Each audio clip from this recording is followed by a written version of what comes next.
નવલી નવરાત્રિના તહેવાર ટાણે ફૂલોના ભાવમાં ભડકો જોવા મળ્યો આવતા હવે માની પૂજા કરવી પણ મોંઘી બની છે।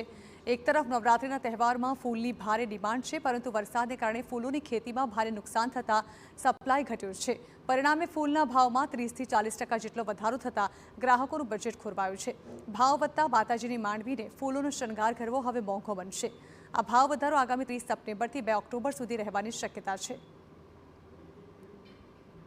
તહેવારના હિસાબે માંગ વધારે હોય અને નવરાત્રિમાં પૂજામાં ફૂલો વધારે વપરાય અને વરસાદ જે થઈ ગયો લાસ્ટ ટાઈમ એના હિસાબે થોડી અછત બી છે, એના હિસાબે ભાવ વધારે છે। તો ફૂલ બજારમાં દેશી ગુલાબ 350 થી 400 રૂપિયા પ્રતિ કિલો, જ્યારે કે કાશ્મીરી ગુલાબ 450 થી 500 રૂપિયા પ્રતિ કિલોના ભાવે વેચાઈ રહ્યા છે। તો ગલગોટાનો પ્રતિ કિલો ભાવ 50 થી 60 રૂપિયા, જ્યારે કે સેવંતી 250 થી 400 રૂપિયા છે। તહેવારમાં ગલગોટા 2 કલરના આવે છે, લેમન અને કેસરી, અને ગુલાબ ને ગુલાબના આની માંગ વધારે હોય છે। ગુલાબનો ભાવ અત્યારે વધારે રહે છે।